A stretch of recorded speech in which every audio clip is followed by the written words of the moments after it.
Right, so it is 6:05, so we'll get started. Welcome everyone to the Student Engineers Council's Expo Prep event. I hope you guys are excited for Expo next week. We are very excited to have you guys here. Again, if you have any questions, feel free to drop them in the Q&A chat whenever they come up. We'll make sure to get those answered either as you ask them or in our Q&A sessions. We'll have 2 of them. So let's see. My name is Mary Hassan. I'm the Expo Chair for the Student Engineers Council, and I'll be leading both the BRAZEN information session and the Expo information session and the BRAZEN demo. Naman, if you want to take off. Hey guys, I'm Naman. I run MassApply, which was recently created to help people effectively job search, and we're really excited to be partnering with SEC for Expo to really provide you guys with as much as you need to help you make the most of this experience, I guess, going virtual. So what we've done, I guess we'll get into more what we're doing, but yeah, that's us.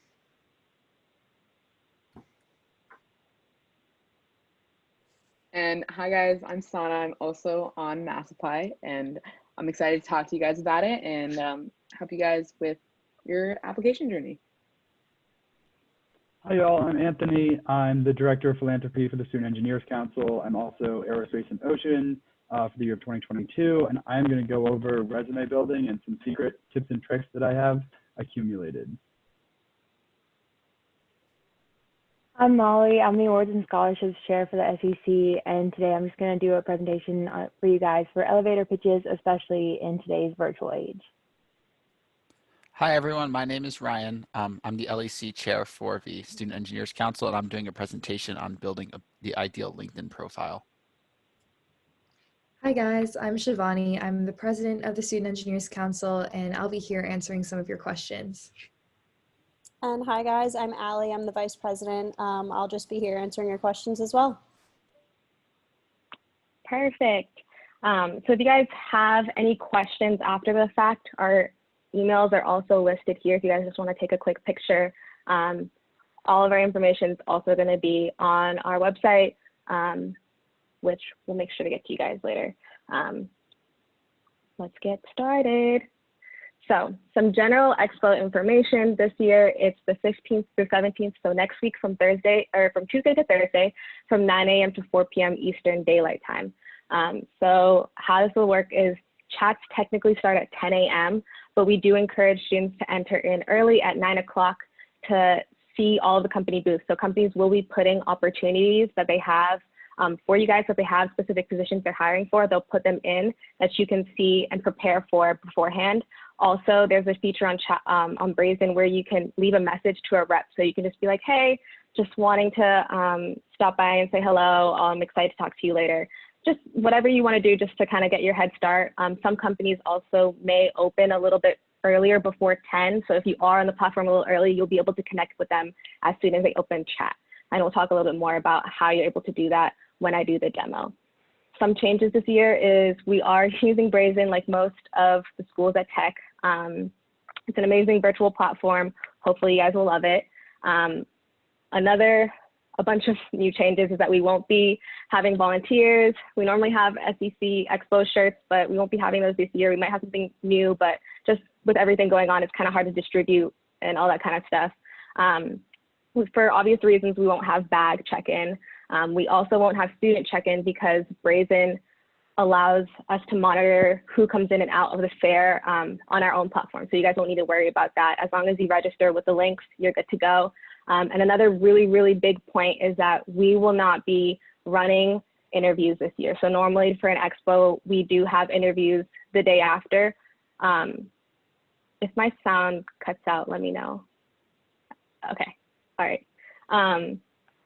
Sorry, we've just been having issues with my sound, which is why the AirPods are in today.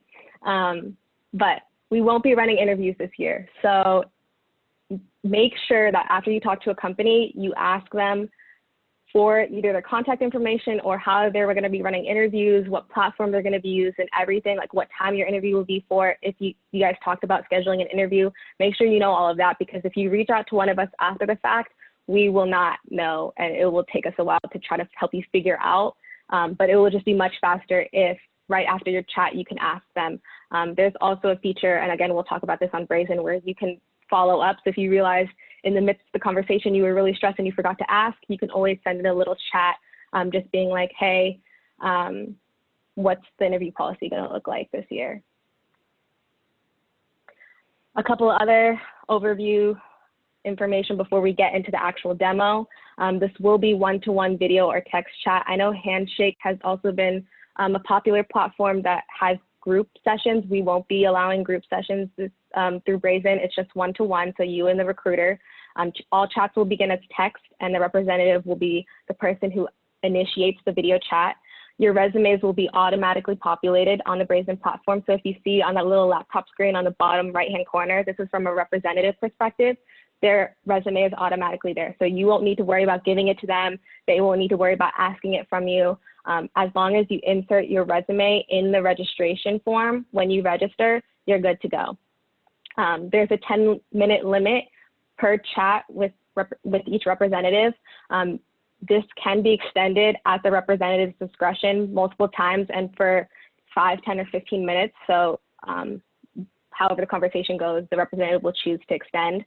There's something called Smart Queue, which we'll also talk about more in depth, but you'll be, if companies have specific requirements for the positions, you'll be able to answer those questions, and it'll sort you based on your credentials. It'll never tell you no, that you can't talk to a company though. Another cool feature is we will have live streaming for some of our companies on BRAZEN. I will be sending out little alerts on the bottom of the screen. So for example, I think Withers Ravenel and Hitachi ABB Power Grids are going to be having live streaming sessions. So those will be scheduled and you'll have all the information about that. And then the last thing that I mentioned before is that you'll be able to leave a note to a company either before you chat or also after you chat. So if you realize that you missed something, there's totally a chance for you to make sure that you contact them about that. And then 3 big things that I want to talk to you guys about technicalities wise. So everyone else is going to be presenting on more of the professional development stuff. I'm going to be focusing on BRAZEN technical stuff. 1, make sure you have a clean and quiet workspace on the day of the event. Try to have like a nice clean background, like as long as there's not too many distracting things behind you. Make sure to just tell your roommate, like, hey, just a heads up, I'm going to be at the fair for these hours. Can you just make sure to keep the noise down? Also make sure to check your devices beforehand. For example, my computer always does this thing where it makes me sound like deep fried basically. And so if you just make sure that your sound works good, your video works good and all that beforehand, so you don't waste any time that you have with the representative working on your technical issues. And then also make sure that you have good internet connection either in your house or on campus or something like that. If you have issues getting access to good quality Wi-Fi, or you need a good quiet place to access the fair, then please reach out to one of us and we can try to figure out some resources on campus or something to help you with that, because it's really important for your recruiting experience. And then, as you guys probably know, registration opened yesterday. One thing that's very, very, very important is use your VT login when you register, because of security issues and whatnot, we want to make sure that everyone that enters the fair is a VT student, either a current or past VT student. So just please use your VT email. It will allow you to use the LinkedIn or another Gmail account or your Facebook, I believe. Don't use those, just use your VT email. There are 3 separate links for each day of the fair. So make sure that you register for each day you attend. For example, if I just register for the 15th, that will not let me enter the 16th or 17th unless I complete my registration for both those days. You must confirm that you received confirmation for your registration. And then our registration is normally on the SEC Expo website, but this year it's going to be on BRAZEN. So if you guys haven't gotten the links, they should have been distributed by the college and by your departments. They're also going to be on our Instagram, which is SEC at VT. So you can check that out there as well. And then for the demo portion, so I will be pretending to be a student. Well, I am a student, but I will be walking through how that looks like. So as I mentioned before, you should receive a link to register for the event. This is a test event, so none of this stuff is gonna be like the actual fair. I just created a mock-up event just so you guys get the gist of it. How the page looks is it'll have our logo, the event information, and the times of the event. As you can tell, this event actually already started, but you can register even if the event starts in the middle of the event. You're like, maybe it's the Tuesday, the 15th, and it's like 4 o'clock, actually not 4 o'clock, like 12 o'clock, and you're like, wait, I wanna go to the fair real quick because I realize this company's coming. You can go ahead and register really quick and jump in. There's no worry about that. We have all of our information on who our exhibitors are going to be there, just our sponsors, and then a little about portion as well as a walkthrough of how the event works. And then if you have any questions or additional information, it's listed here as well. So when you enter the event, hopefully it didn't automatically, yep, okay. So again, register with your VT email. Here's my VT email. And then just go ahead. I already have an account, so I'm just going to be logging in. And then complete your registration form. You can edit all of this information after you submit your registration form. If you realize I put the wrong resume, or you realize right before you want to fix something in your resume, you can go ahead and fix that and reattach it. I'll show you how to do that later. But I'm just going to go ahead and fill this out. Let's just put some information.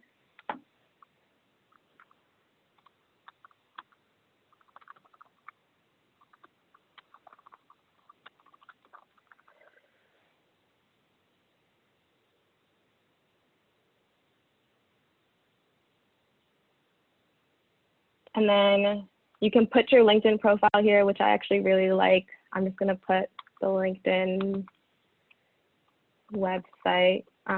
So if you do learn some amazing tips from Ryan and make your LinkedIn look amazing, you can put it here and companies can connect with you there. You can also add a picture, which I think is a really cool feature.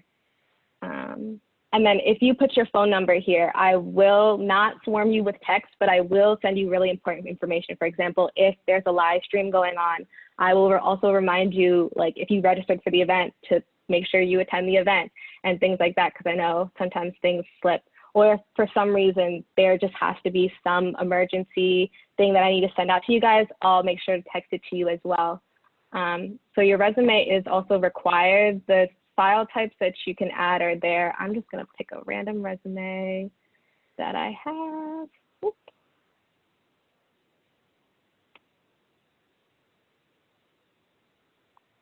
And submit.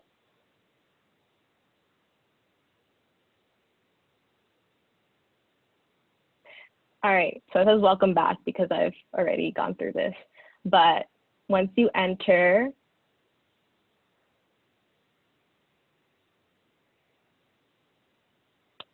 there will be a little video from the Student Engineers Council that will play that you can totally exit out of if you don't want to watch, but I think it'll be really informative. We'll have a couple of the deans giving you guys tips, which will be fun, and Tim Sands will be there. But you can see all the companies that are going to be at the event. There are way more for Expo, and honestly, it might be a little bit chaotic going through all of them. So one cool feature right here is that you can search for companies that are coming, and for example, if I'm looking for a specific company, I can look it up here and it'll automatically show up. So I don't have to worry about scrolling through so many different companies. Another cool thing is, say I want to talk to all 3 of these companies, I can literally go in and put myself in line for all 3 of these companies. One thing here though, as you can see, the SEC has something where it says additional info is needed. Please enter the booth and click chat to get started. So this one I cannot automatically do from here because they're gonna ask me some smart Q questions. They're gonna ask me some specifically catered questions for any positions I'm looking for. So these 2 I'm able to just click from here and I can do that. I'm not going to chat with anyone here.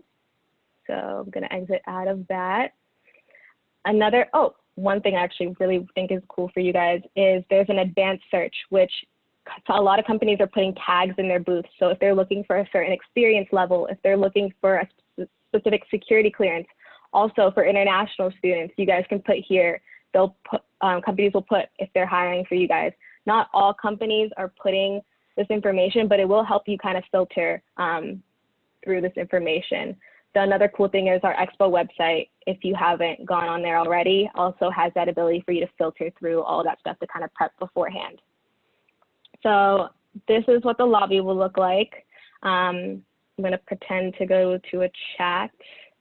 For example, I want to talk to the Student Engineers Council. I could see some information here. This is an old picture, but because of COVID, we can't get a new picture, sadly. I can see any opportunities they have listed. So for example, there's 2 positions here, and I can click on them. These will take me to a different website, so I'm not going to click on them because they're not actually positions, but companies will link actual position information here. And then also an About Us is here as well. So what we can do is I decide I want to chat with a rep. So I'm going to click chat. And then I don't qualify for this position. I'm a biomedical engineering student with a focus in neuroscience. So the neurotechnology engineering intern is totally my thing. It's going to ask me 2 questions. Are you currently enrolled in a biomedical engineering or equivalent degree program? Yes. And my intended graduation is the spring of 2022. If you answer no to these questions, again, it will not tell you that you cannot connect with a representative. It will still put you in line. You just won't be higher up on the line.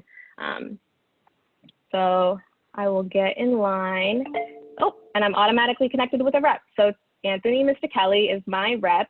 You can see some information here. He didn't put anything on his location. Some of them might also put their LinkedIn profile here. So all that stuff will automatically populate. And now he's asking me, how am I doing today? So we can have a conversation here. It's totally up to the rep. Okay, he asked to video chat.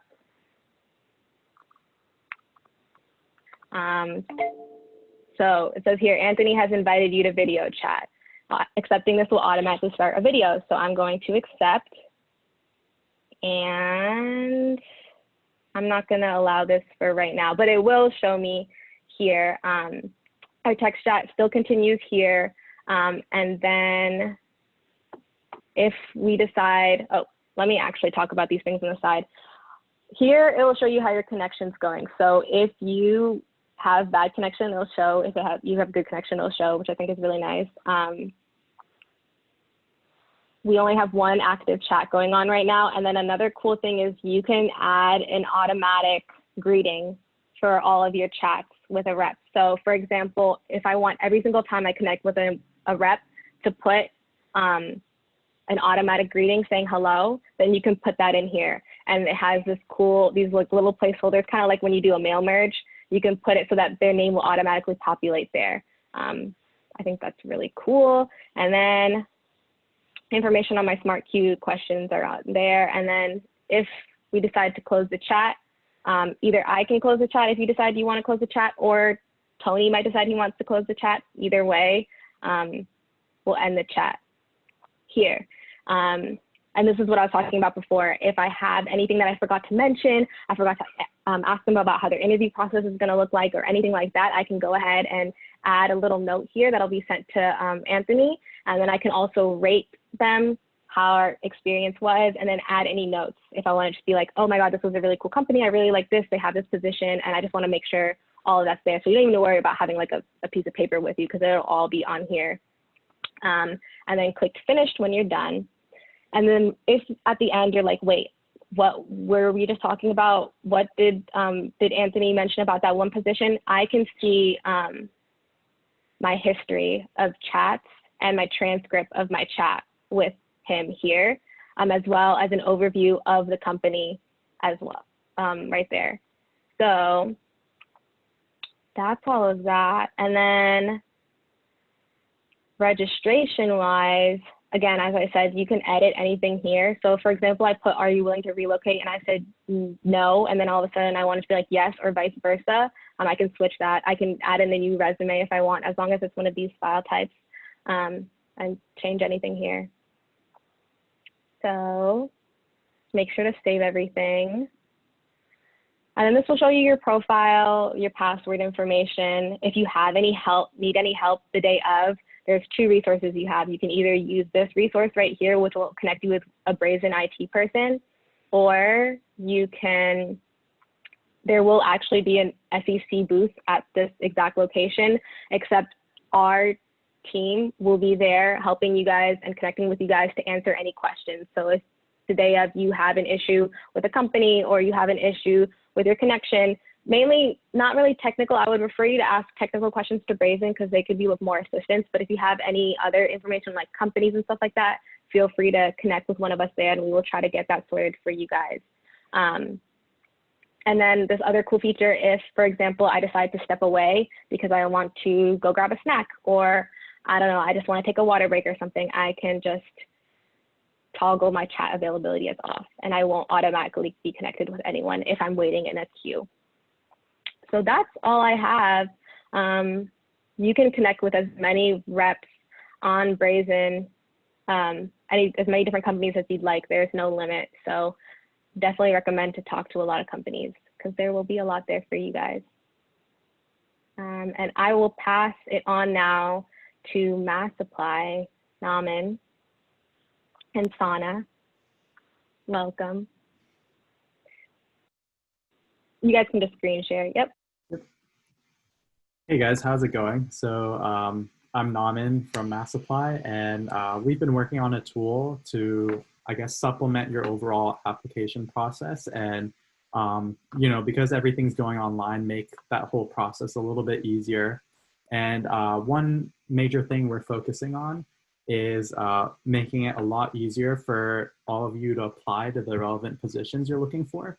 So what we've done is we've accumulated all of the, we've looked into the companies that are coming to Expo and found all the job links and the applications that are open for them so that you can easily find them based on your major and add them to your dashboard where you can directly apply and do a lot of other things. So you can see that you can choose your major and what type of role you're looking for. And through, once you're adding roles to your dashboard, you'll be able to do a fair amount of research about the company. So for example, I've already added a couple of companies to my dashboard that I'm interested in. And with this, I can learn about the company a little bit, click directly into them. And also, we have all of the direct application links ready for you guys. So you can easily go in and apply directly to the roles. And then also track your status with these companies to make sure that you know where you are in each of the processes with each application and company. And you can also take notes for yourself just to remember, I guess in coordination with BRAZEN, if you were to talk to a recruiter or you're trying to keep track of when you have an interview. This is a general tool to help you stay organized and proactive in the job search. And I think one thing that's generally recommended is for at least the companies you're most interested in to apply beforehand so that you're already in their system so that they can follow up with you for a potential next round. So we highly recommend that you use our tool to add the companies you're interested in, apply, and make sure you're following up. And yeah, we hope this will add like a nice supplement and also save you some time trying to find a lot of the applications. And we'll be here for questions at the end. Thanks.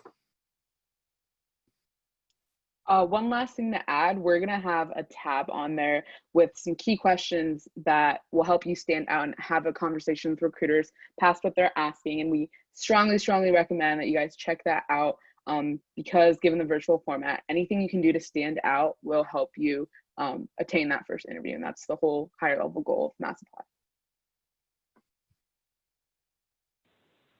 Thank you guys for that. I think you guys should definitely take advantage of MassApply because at least I know for me, when I have all the different companies that I want to talk to, just preparing for them. Also, since it is catered for Expo, all the Expo companies will be there. So it's just automatically all there. You won't even need to worry about, even like they have this really cool feature where you can like add notes and stuff like that. So I don't even need to worry about having like a tablet of information or like keeping random sticky notes. So definitely check that out. We're now gonna break for the first session of Q&A. If you guys have any questions, go ahead and add them in the Q&A box, and then Shivani, you can go ahead and read them to me. Yeah, absolutely. There's just one question that I think we need a little bit more clarity on, and that's if I'm in the line for more than one company, and for example, a company becomes available for me while I'm talking to someone else, what would happen then? Would I lose my spot with the company? Would I stay in line with the company but be pushed back in the line?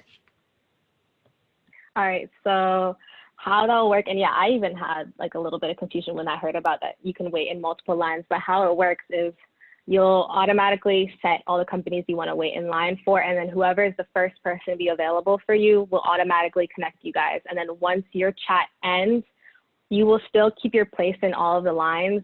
But say, for example, I'm in the SEC's booth, and then I have this other company, or I'm in the SEC, I'm talking to a rep from the SEC, and I'm also in line at this other company. Once that chat ends, I will just wait until either that company rep is available, or if not, I can just like go to another line and wait in their line. Or I don't really know how to explain this the best way. Basically, you will not lose your place in line. You will just always be put in whatever place you are, and then whoever is available first after you guys are done doing your chats, you guys will automatically connect. So BRAZEN automatically makes a queue for both you and for the rep. So whenever they align, and it's not like it's going to make your waiting time longer or anything like that. It'll optimize the time so you guys connect automatically. I hope that answers your question. Oh yeah, and just to clarify, I'm seeing a few questions about MassApply. So the Expo specific site hasn't been out yet, but you'll probably be linked to that in, I assume, like a follow-up email through from SEC. So yeah, just that should probably be out soon. Yeah. So I'm assuming that takes care of the MassApply sorting the jobs by major, because that will be available to you guys with the Expo specific site. Right. So I'm gonna skip that question. Thank you.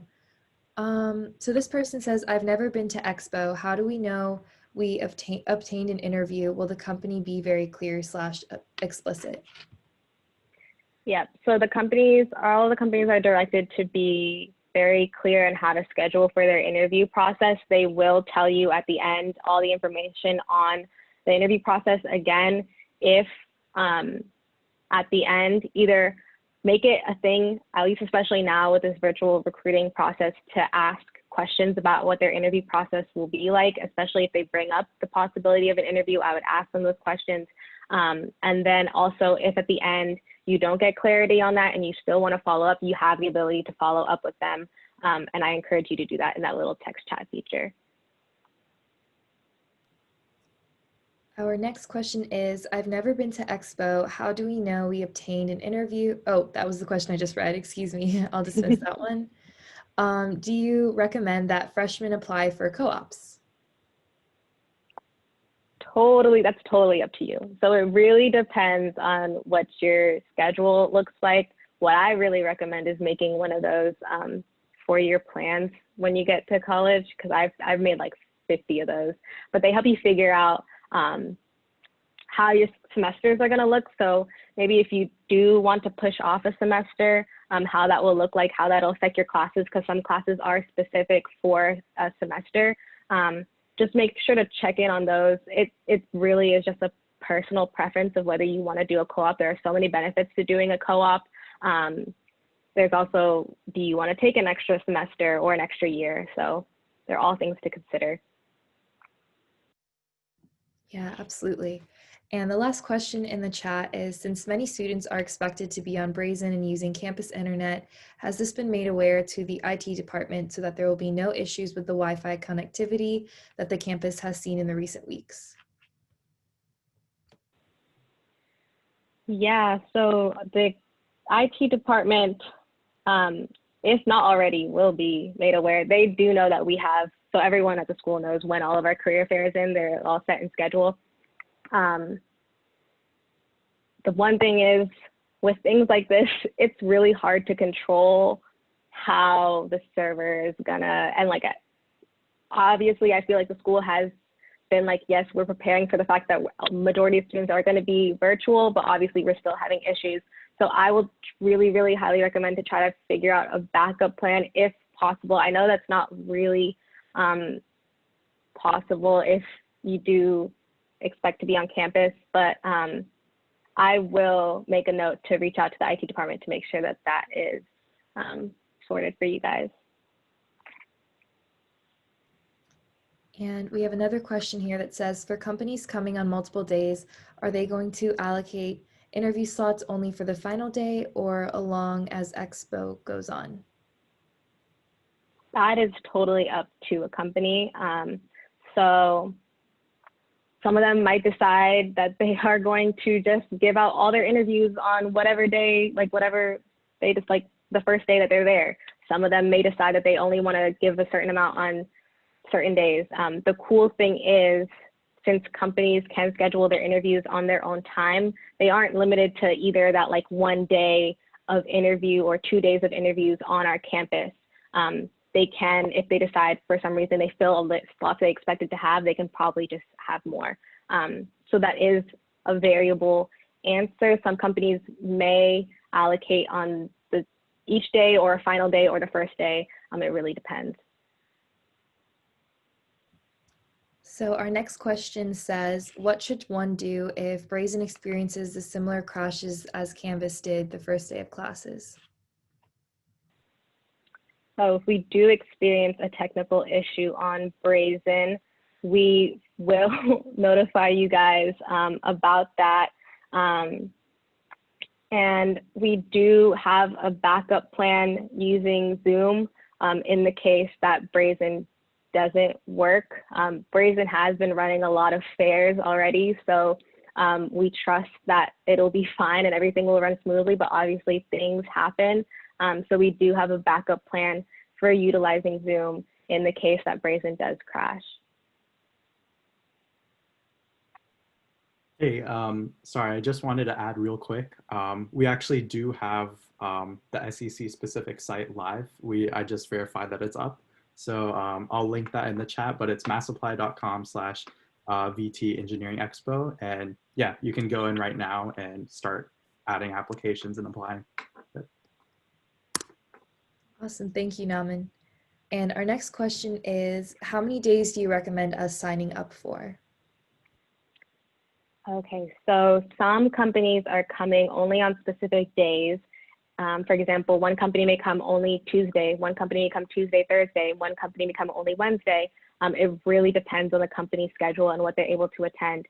So I really highly recommend that you actually go on the Expo website. If someone could send that in the chat, that would be great. Go on the student site and then click on the company list, and you'll be able to see what companies are coming on which days and who is hiring for your major, for your credentials and stuff like that. So you can kind of make a list to plan for which days you should attend. And as I mentioned before, if you realize you actually do want to come on Wednesday, but you didn't register beforehand, you can register while the event is live. The next question is, how many companies do you recommend we talk to, and how many should I do in-depth research for? Okay, so I recommend you do in-depth research for all the companies that you want to talk to, because it really sets you apart if you are able to bring up information on how the company works, or a cool project that they did, or just anything. It helps really drive the conversation, so you're not both just standing there like, hi, talking about something else. It also shows the company that you're very interested. So if you do have the time, do research on the company. If you don't have as much time, definitely the ones that you really, really, really have an eye on, make sure you have information on them.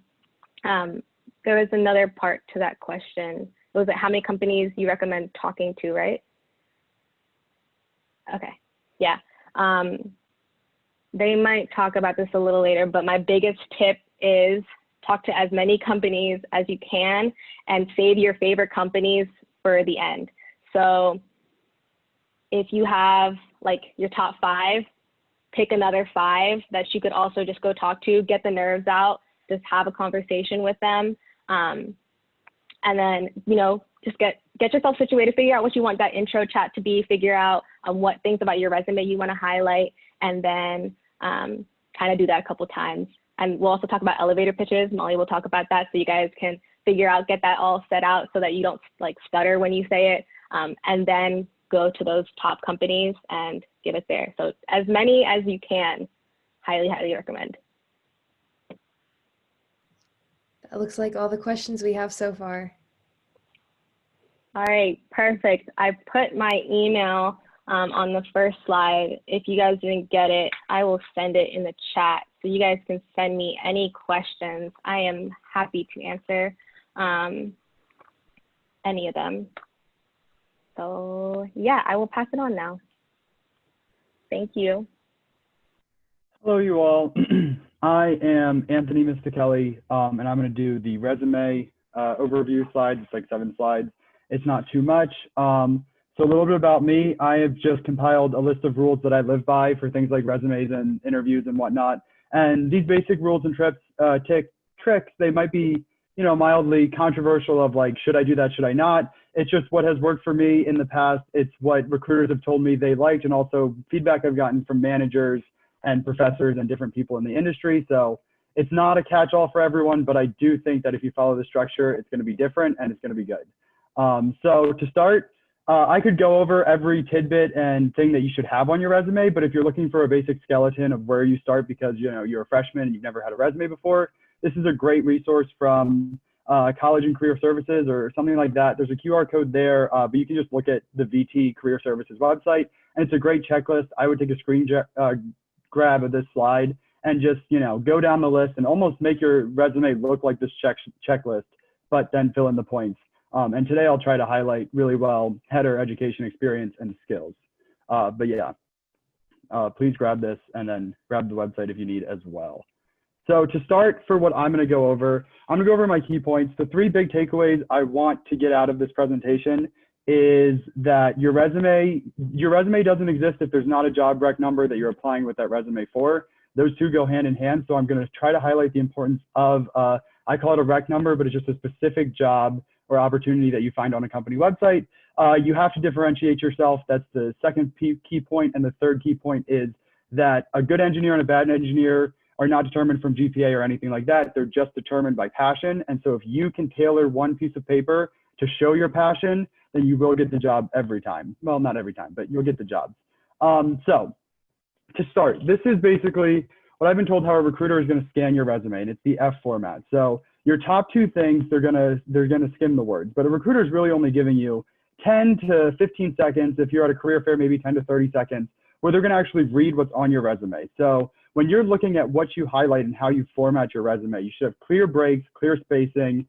Things should be highlighted for the recruiter, but you should be very conscious of how they're going about reading your resume. So the F format is the top 2 lines over, they might give a skim and then they'll go down and they'll read the heading. So for this resume, and this is my example resume of what a good resume is, they're gonna read my full name, obviously, that's just in the first half of a second. And then they're gonna go through my education, they'll see my GPA, they'll see my rank, they'll see graduation, they'll see major. They'll probably stick with those, they'll keep my school. They'll go to my first experience, they'll find the buzzwords that are in there, they'll probably read that I supported a design in agile development, they'll probably read something about hardware bays and machine learning, and then they'll move on and they'll go down the list and look at the different headings. So they'll know the last 2 summers of places I worked, my undergraduate research, the SEC stuff, different projects, but that's all they're taking from it. And then hopefully they see that I have some programming skills.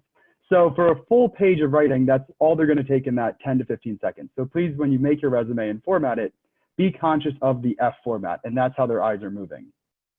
So the next thing is professional language. So I hope there's no problems in my example. No, you're good. So there's no sentences. You should not have sentences. You should not have paragraphs. I feel like that's pretty obvious, but something I want to highlight is your big words. I don't think that recruiters are necessarily looking for your professional words like superfluous or whatever long words you can come up with to make yourself sound smart. They're more looking for words when you describe what you've done to show ownership, authorship, independence, collaboration, and responsibility. They want to see that you are not a student, but you're a person who's ready for industry. You know, you're a person who takes responsibility onto themselves and gets the job done. They own certain projects, and they've proven from their past that they can succeed in the future.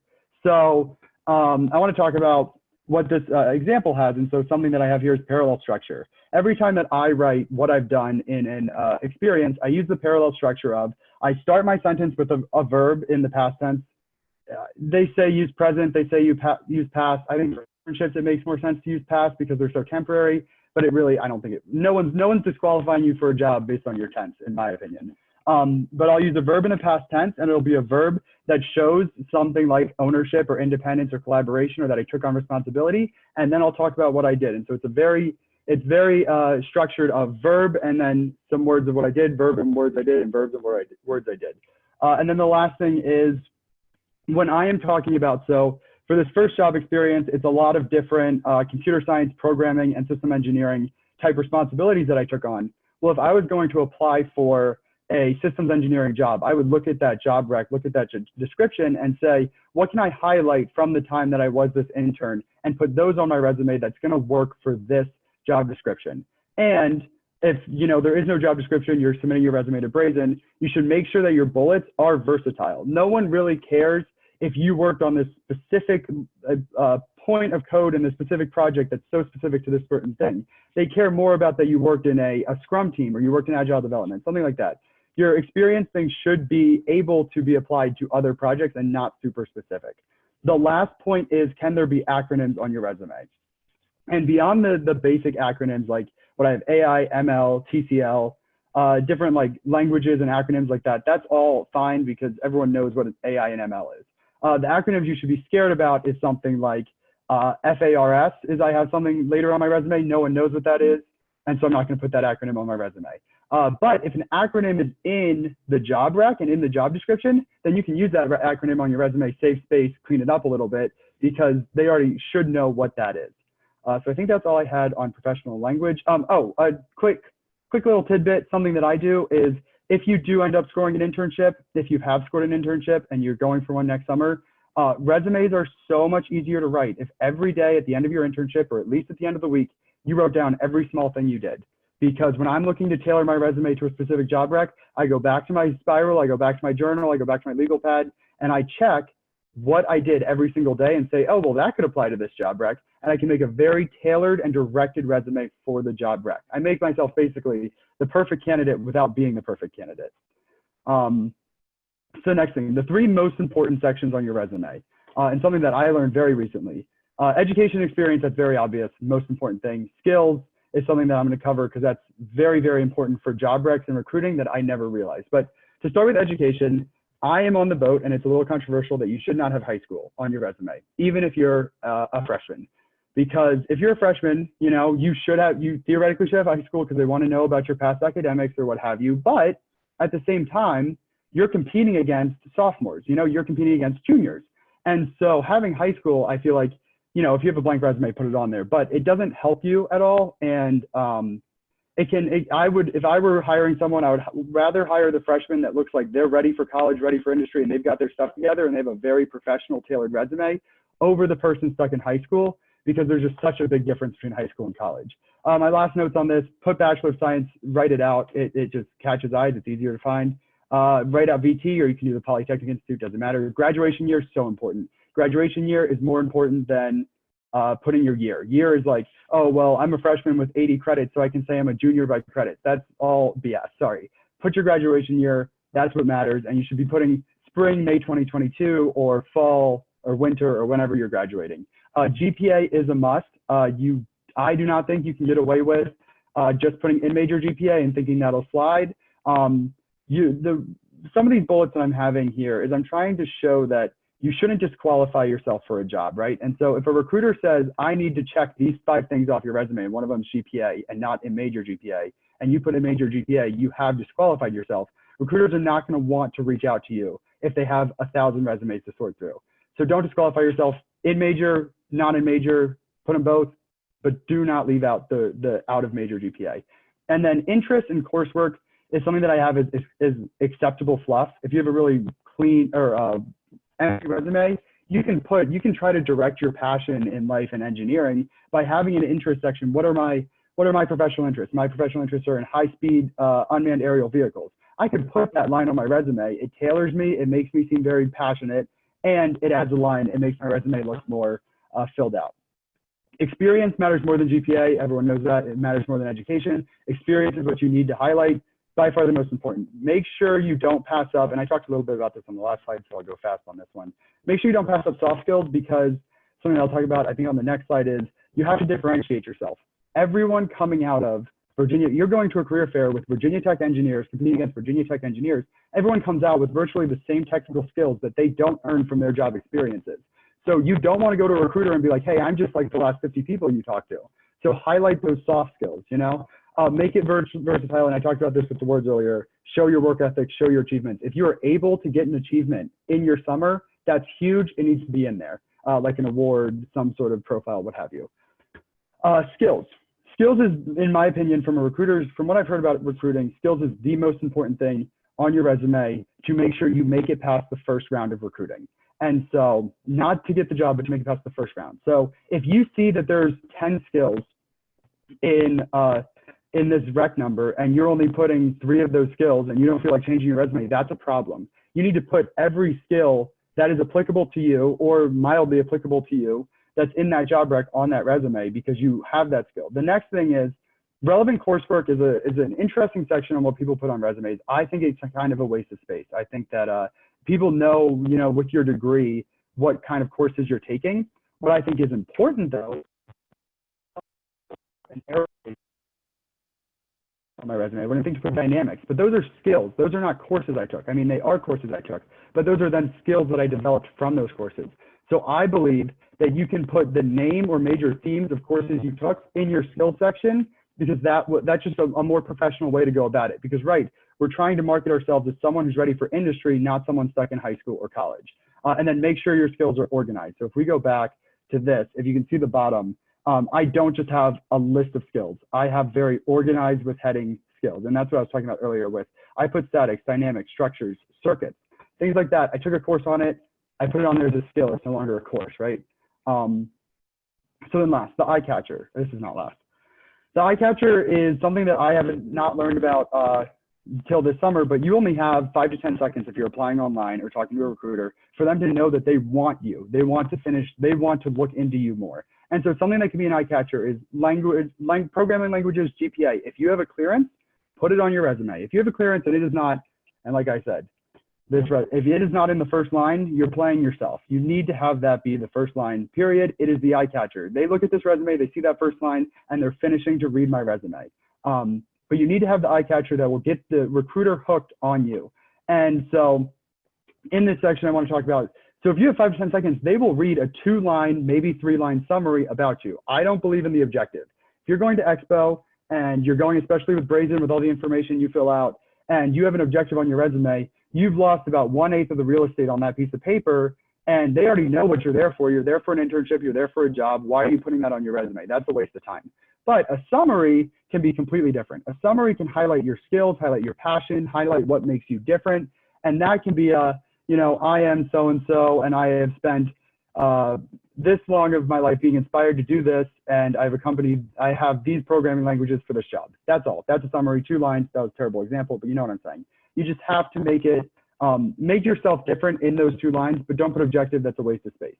So the last slide, or not the last slide, but the most important slide is differentiating yourself. And I think it's very important that you have the mindset when you go into any recruiting thing that you are not special, but you can be. And that's the mindset that I try to hold always when I'm doing anything, is that like, you're going up against, like I said, 50 people at Virginia Tech who have virtually, if you think you have a 4.0 GPA and that makes you really special, I guarantee you there's 3 other kids in your major at least that do, and then there's 50 other kids at the other state universities down the East Coast, you know?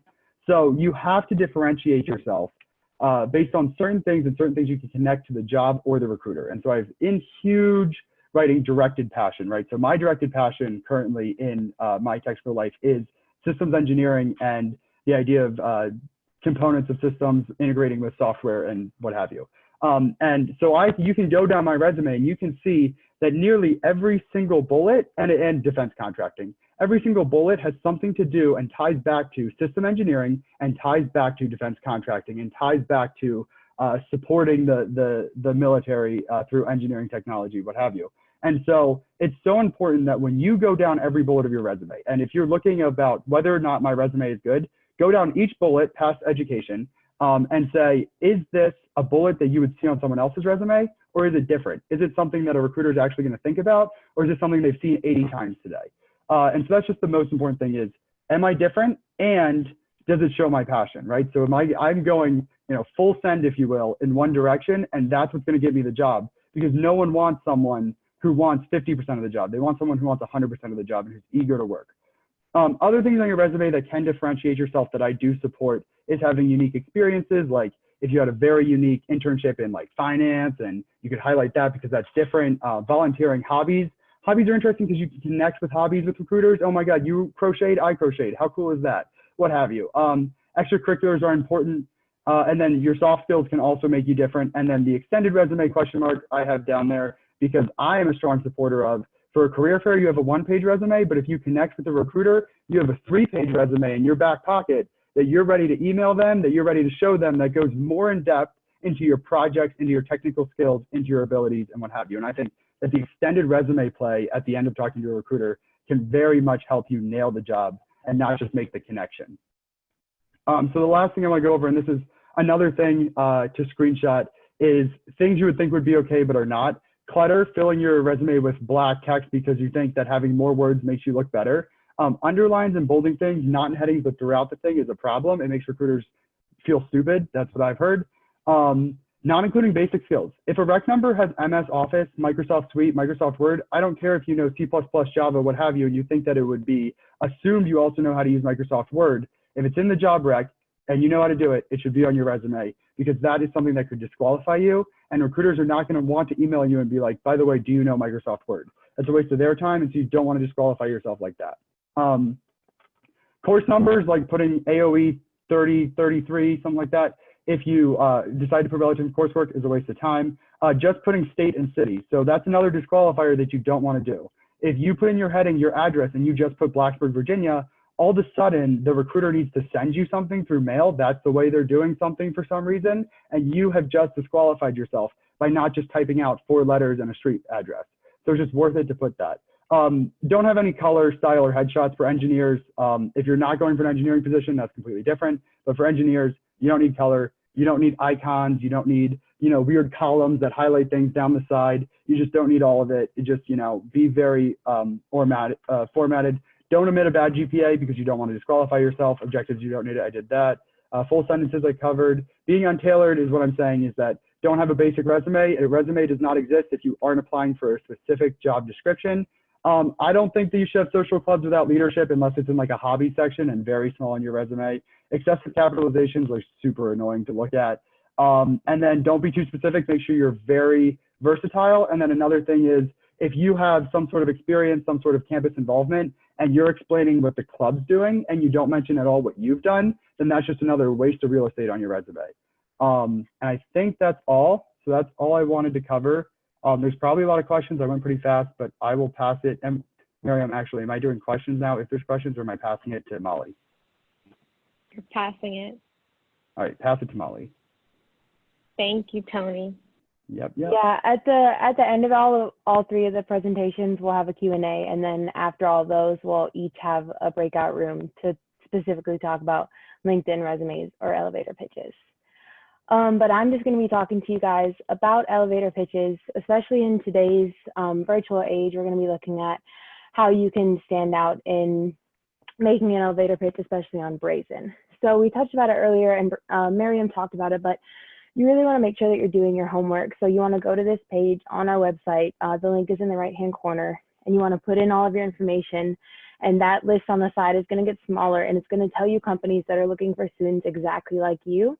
And you're going to want to make sure that you put in the days you can attend, and then you're going to click on those companies and you're going to start doing your in-depth research. So earlier it asked like how many companies I should look up, how many I should talk to. I would start with that list and see, okay, maybe there's 20 companies there that I match up with. let's see that maybe I really sort of vibe towards 10 of them and then specify 5 that you really like.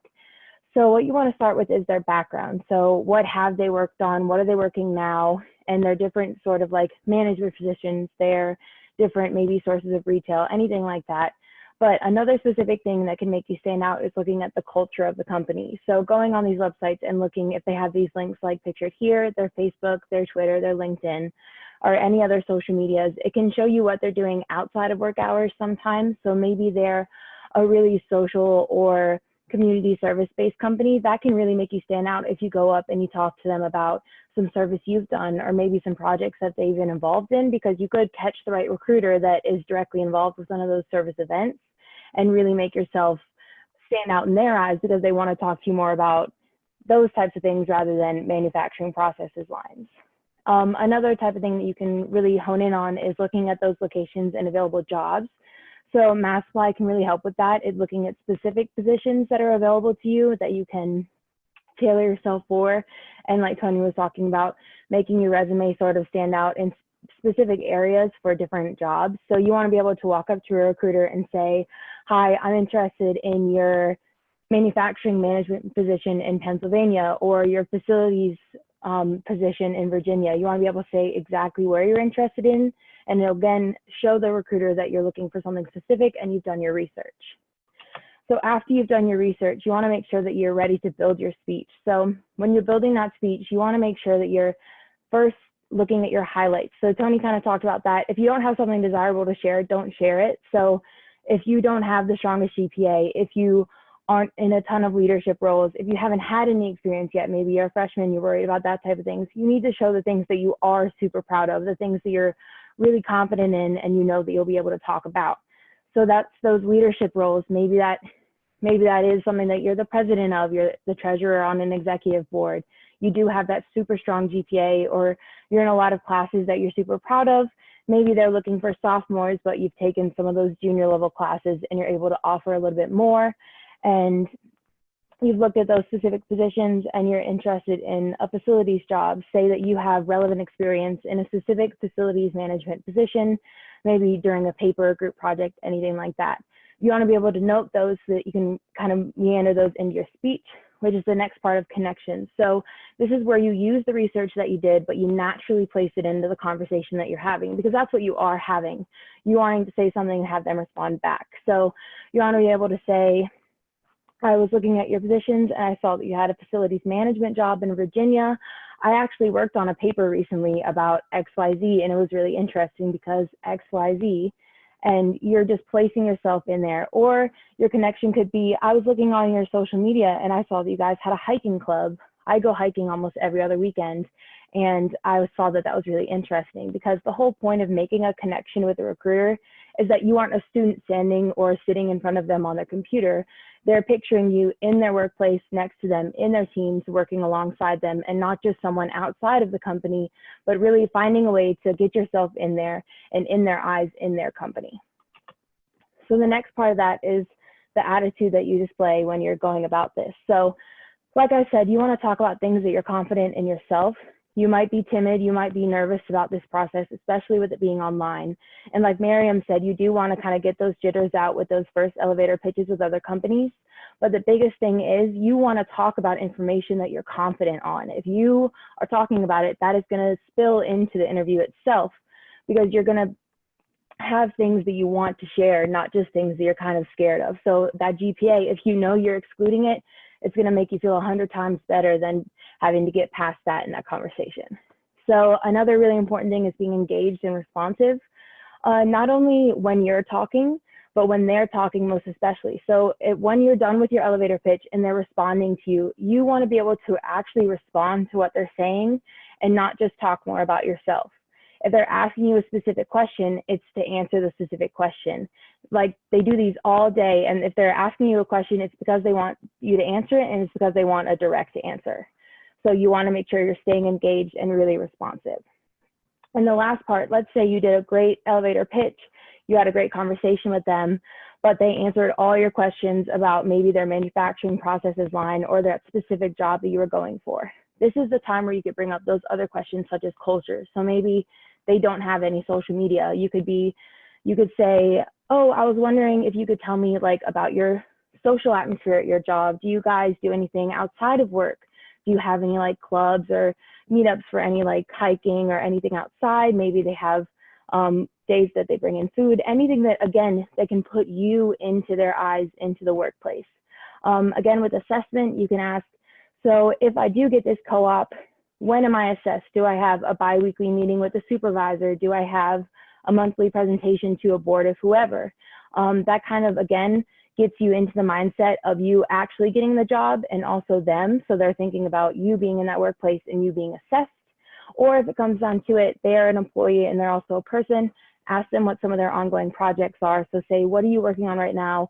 What about it do you enjoy? Or maybe what were you working on that has kept you with the company for so long?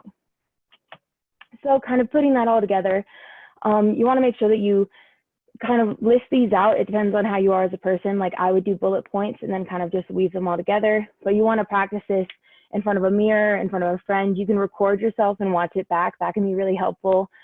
But when it comes down to it, it's going to be something like, hi, my name is Molly Zudema. I'm a junior in Industrial and Systems Engineering at Virginia Tech. I work with the SEC as the Awards and Scholarships Chair. I do XYZ. I also work with the YMCA. I'm the president there, XYZ. I also have been the team leader on a number of projects in Industrial and Systems Engineering, specifically in manufacturing processes, XYZ. And then something about, I'm really interested in your manufacturing processes role in Virginia. And I actually noticed that at your branch, you guys have a really active cooking club. I love cooking, I always have. And I think that's something really important to connect with my coworkers. And then that's gonna branch into either a conversation about something personal, or they're gonna find something that you just said and they're gonna latch onto that. Rather than you just saying it to them and then them having to come up with something, you've just given them 3 to 5 things that they can just immediately grab onto and start talking about.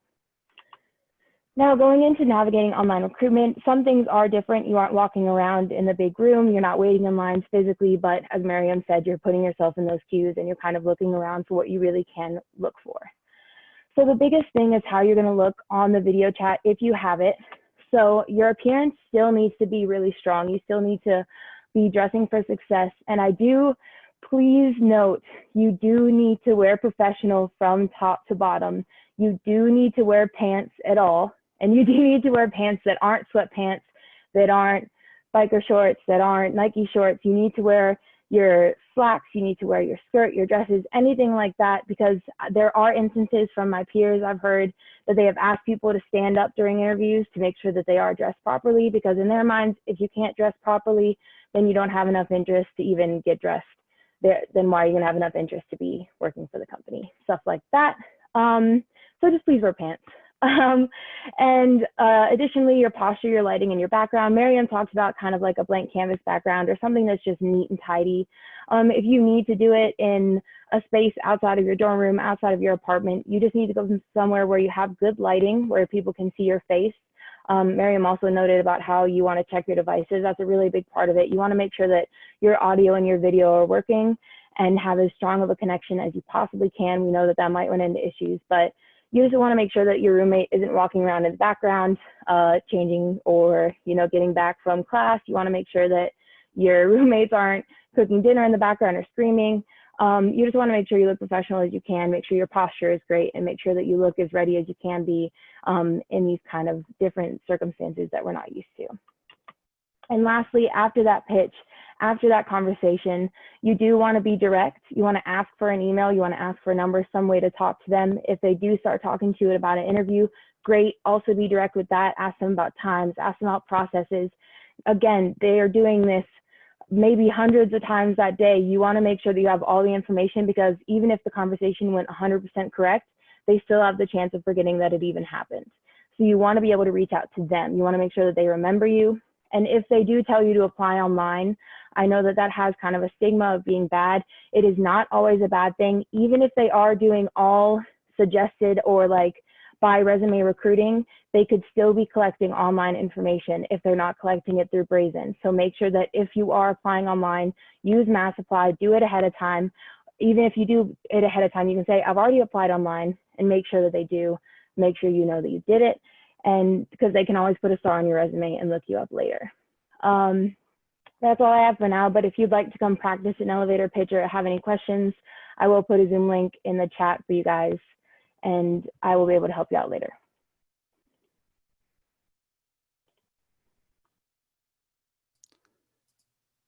Okay.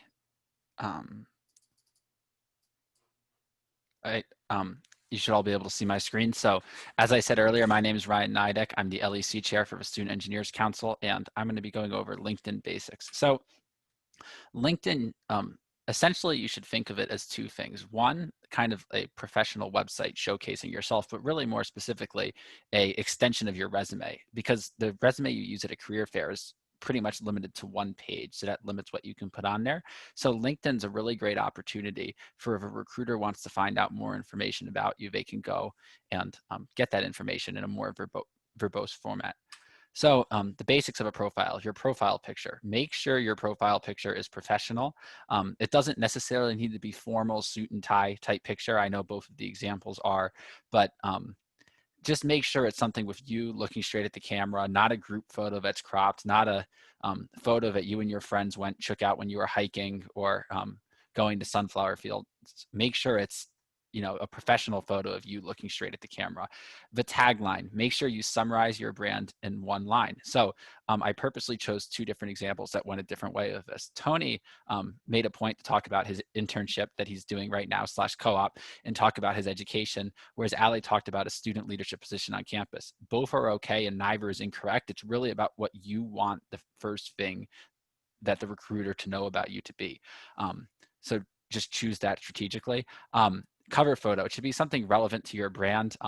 What never fails is just a generic photo of Virginia Tech, or if you have a photo of you at an event like Tony does or something else that's a professional photo that would be good as a cover photo, you're free to use that as well. And then the location, LinkedIn will give you the choice of setting it as your metro area or as your exact address. I highly recommend choosing your metro area. I, for example, live in Gaithersburg, Maryland. The recruiters don't care that I live in Gaithersburg, Maryland, at least from a LinkedIn perspective. They care that I live in the Washington, D.C. metro area. And that's what's much more important. And that's what signifies location for a job. So that's what I would recommend. More profile basics. Personalize your URL. So the default LinkedIn URL is what I have under the bad section. That's my dad's LinkedIn profile. And it just has first name, last name, random number. That's not good. You can't put it on a resume. It's not easy to type. You can easily customize your profile in the settings with this little box here to have linkedin.com/in/ whatever you set it to be. I would recommend just first name, last name, first initial, last name, something that will be easy for them to type if they look at it on your resume, and then write a good summary. So Molly just talked about elevator pitch. Your summary is basically the written form of your elevator pitch. So I chose two examples here. And it should take about 30 seconds to read. So for example, Vifa's elevator pitch is, hello, my name is Vifa, and I'm a second-year undergraduate student at Virginia Tech pursuing a double major in computer science and ISC, along with a minor in math. I'm currently seeking a summer 2021 internship in fields of software development and program management.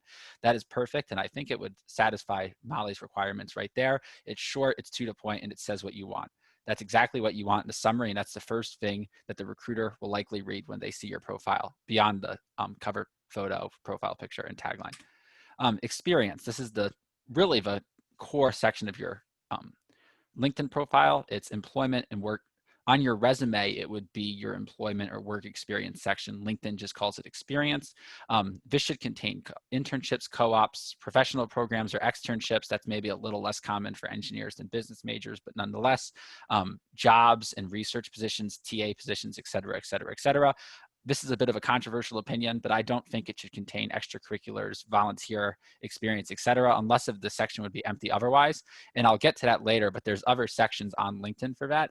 And I just think that when you're, as Tony mentioned during the resume section, what they care about most is job experience and relevant technical experience. So that's really what should be most prominently featured in your experience section at the top of your profile. The next section is education. This kind of disagrees with what's in the resume section, but like I said earlier, LinkedIn, you have the opportunity to have more detail. So include high school and college on your LinkedIn profile. Just gives a little bit more background about you. Make sure you have proper start dates and end dates. You'd be surprised how many people have that set incorrectly. You can use Virginia Tech or Virginia Tech College of Engineering for your college. Both are pages that will populate with the Virginia Tech logo and all the information. And I see it both ways. And I don't really think recruiters have a preference one way or the other.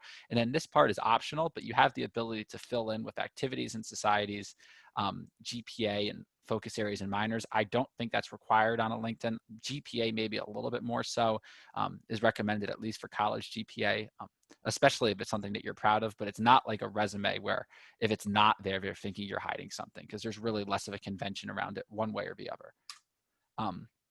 License and certifications. This section is much less common, but if you have certifications, there's no harm in including it. Even something like CPR or lifeguard certification, you may as well. It's a conversation starter. Maybe the recruiter was a lifeguard in high school or something. I don't know, but something good to include. And then the other thing is LinkedIn Learning. If you're like, oh no, I don't have anything to put on my LinkedIn profile, I don't have anything to put on my resume, LinkedIn has a great resource called LinkedIn Learning, which is an online course library that's made free to Virginia Tech students or students in any other higher education institution. So yes, go ahead, take LinkedIn Learning courses. I had to take one for a class I took through Pamplin last semester. So I have that on my LinkedIn profile because I took the course, so I may as well display it. Volunteer experience. So this is maybe a little bit of, there's mixed opinions on this. I think any extracurriculars or positions with leadership positions within organizations that you're not getting paid for, because you're not getting paid, by definition, you're volunteering your time. I think that's appropriate to go in the volunteer experience section. Utilizing this over the organization section, we'll talk about later, has advantages because of the increased visibility. You get the logo, you get the description, you get the bold text. It's much more visible. Skills and endorsements. Put your skills on LinkedIn. Unlike your resume where you're limited by one page, you can really add as many skills as you would like, and there's really no harm in doing it. All you're doing is making yourself appear in more search queries, which is only to your benefit.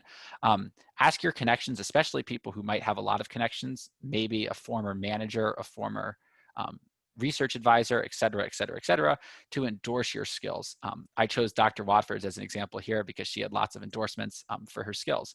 So yes, and then return the favor and endorse the skills of your connections. So if you have a connection with somebody and see that they have these skills and, oh, I know that I can vouch for this skill, feel free to go and endorse them. And then people will see that you support their skills there. And that also links back to your profile. So it helps you to help them. Accomplishments. So this is kind of the catch-all section of everything that isn't at the top of the LinkedIn profile. It includes anything from publications and patents to test scores. Not that I would advise including that. Some people still have their SAT score on their LinkedIn, which I really think at like kind of what's the point? No one really cares anymore what you got on the SAT. To organizations. So organizations is probably the main one. Courses is another big one. Honors and awards. And then projects. The one thing I will say here is that a lot of the sections on LinkedIn are redundant. So I would not hesitate to, if you feel something is appropriate under multiple places, it's not necessarily bad to repeat, because the recruiter is generally going to scroll down to the section that they're most looking for. So if they scroll down to the organization section and that's where they're expecting to see your organizations, it's good to have it there. If they scroll the volunteer experience, you want to have it there. You want to have the appropriate information in the section where they're looking, and you're not limited to just one page like you would be on a resume. The next thing is, once you have your profile built out, you want to engage with your interests and engage with your connections. Follow companies, groups, schools. They all have LinkedIn pages that you can follow. And when you follow your page, it will take a cross section of the pages that you like and display that at the bottom of your profile. So a recruiter could see, oh, these are the things that they're interested in. I think I actually stole this from Molly's profile, but it shows different companies that she may be interested in or follows, and can help a recruiter get an idea of what her interests are. And then comment and like updates from your connections. So this is from my profile, and it just shows recent comments you have, recent posts that you've liked, recent things that you've shared. And I've read that recruiters like to see that you're active and engaging with your other connections. So, and it's also just good to see that you're using the platform regularly. And also, it always helps to follow up with old connections, because you never know when they'll come back to help you. Then the other thing is reach out. So after the career fair is over, you just met a recruiter. How do I follow up? I sent that last message on BRAZEN. Well, connect with them on LinkedIn. So when you go to connect with someone on LinkedIn, you can search them up and it'll ask if you want to customize the invitation. I highly recommend doing this. Add a note to the invitation. So just using my dad's profile as an example. Hi, Pat. Thanks for taking the time to talk at Engineering Expo earlier today. I've just submitted my application to Comic Sans Incorporated and look forward to hearing back from you. That's perfect. That's short. That's succinct. And you're also limited to 300 characters for that initial message anyway. So I would highly recommend doing that. That way they remember you and it's not just, oh, who's this random student from Virginia Tech connecting with me? And then cold messaging. So I just kind of threw this in there because it's something that people sometimes do and sometimes don't, depending on your comfort level. I've heard of people actually getting internship opportunities from cold messaging. So the way to do it is you search the name of the company, the position you would want, and then you filter by second or even first degree connections. You may as well see if you're already connected with someone with a job you want, and filter by school. So add Virginia Tech and Virginia Tech College of Engineering and reach out to alumni and, just ask, hey, I really find your job interesting. If you ever have time, I'd love to take 30 minutes and chat. And there's blog posts online about like how to craft the perfect LinkedIn cold message and all this stuff. But that's like a way of, let's say that you don't get what you want at Expo and you're in the winter and still want to reach out to people and make connections and see what's out there. The important thing here is not to make it about recruiting. Because that's not really what it's about. It's about growing your network, engaging with people who have been in your shoes before and just learning. And that can lead to opportunities down the line. So this is always a good, I guess, fallback. Or even if you do get what you want at Expo, it never hurts to grow your network and engage with Virginia Tech alumni. And with that, I'm here to help. We'll have the Zoom session afterwards. I'd love to review your profile and feel free to connect with me on LinkedIn or send me an email if you want to ask questions afterwards.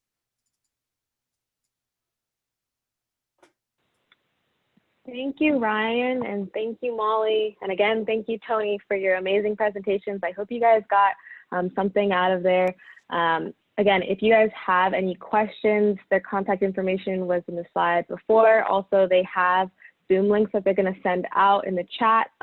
You can go ahead and click on any one of them and just ask individualized questions. If you have specific questions on your resume, on your elevator pitch, you want to look over your LinkedIn, they could totally help you. So go ahead and you guys can break out into those. We're also going to have a Q&A session right now. Should I answer the first? Should we go to the Zooms or should we stay for the Q&A? Us three. I say stay for the Q&A. Let's answer if there's any other questions in here. But I think you guys covered all the questions that were asked. If you guys have any questions that you want to add last minute into here, we'll hang around for a couple minutes and then we can transition. But I think Q&A seems to be pretty empty.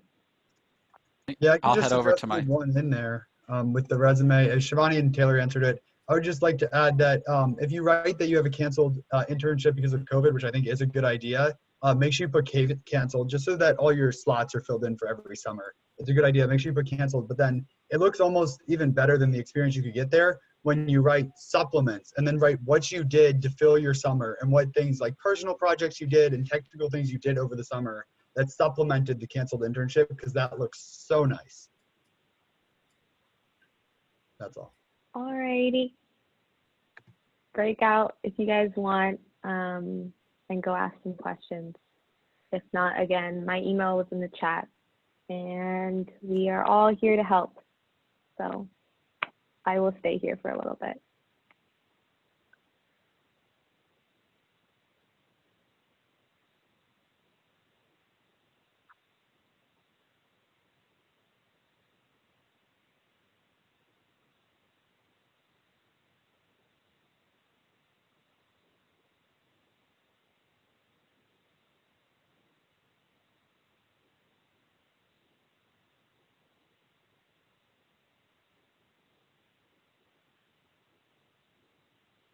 So it looks like we have two questions. It says, will you guys be sending out the recording after?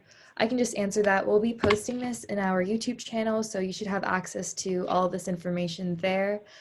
And then Miriam, this is one. It says, is it better to go in the morning or afternoon? If this is for Expo, honestly, I'd say the morning, because I feel like if you can catch the recruiter in the morning, like once they're like there and ready, they got their coffee, they're ready to talk, they're usually more energized, so you can have a good conversation then. If you do have a class conflict, there is definitely no concern. There'll be recruiters throughout the entirety of the event. But if you want like an answer, whether morning or afternoon is preferred, I guess I would say go in the morning.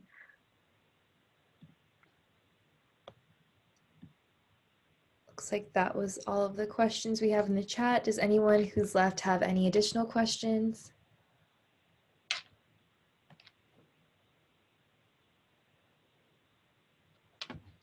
Thank you guys for coming, whoever's left. Yeah.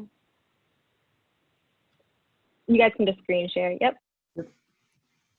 Hey guys, how's it going? So I'm Naman from MassApply, and we've been working on a tool to, I guess, supplement your overall application process. And, you know, because everything's going online, make that whole process a little bit easier. And one major thing we're focusing on is making it a lot easier for all of you to apply to the relevant positions you're looking for. So what we've done is we've accumulated all of the, we've looked into the companies that are coming to Expo and found all the job links and the applications that are open for them so that you can easily find them based on your major and add them to your dashboard where you can directly apply and do a lot of other things. So you can see that you can choose your major and what type of role you're looking for. And through, once you're adding roles to your dashboard, you'll be able to do a fair amount of research about the company. So for example, I've already added a couple of companies to my dashboard that I'm interested in. And with this, I can learn about the company a little bit, click directly into them. And also, we have all of the direct application links ready for you guys. So you can easily go in and apply directly to the roles. And then also track your status with these companies to make sure that you know where you are in each of the processes with each application and company. And you can also take notes for yourself just to remember, I guess in coordination with BRAZEN, if you were to talk to a recruiter or you're trying to keep track of when you have an interview. This is a general tool to help you stay organized and proactive in the job search. And I think one thing that's generally recommended is for at least the companies you're most interested in to apply beforehand so that you're already in their system so that they can follow up with you for a potential next round. So we highly recommend that you use our tool to add the companies you're interested in, apply, and make sure you're following up. And yeah, we hope this will add like a nice supplement and also save you some time trying to find a lot of the applications. And we'll be here for questions at the end. Thanks. One last thing to add, we're going to have a tab on there with some key questions that will help you stand out and have a conversation with recruiters past what they're asking. And we strongly, strongly recommend that you guys check that out because given the virtual format, anything you can do to stand out will help you attain that first interview. And that's the whole higher level goal of MassApply. Thank you guys for that. I think you guys should definitely take advantage of MassApply because at least I know for me, when I have all the different companies that I want to talk to, just preparing for them. Also, since it is catered for Expo, all the Expo companies will be there. So it's just automatically all there. You won't even need to worry about, even like they had this really cool feature where you can like add notes and stuff like that. So I don't even need to worry about having like a tablet of information or like keeping random sticky notes. So definitely check that out.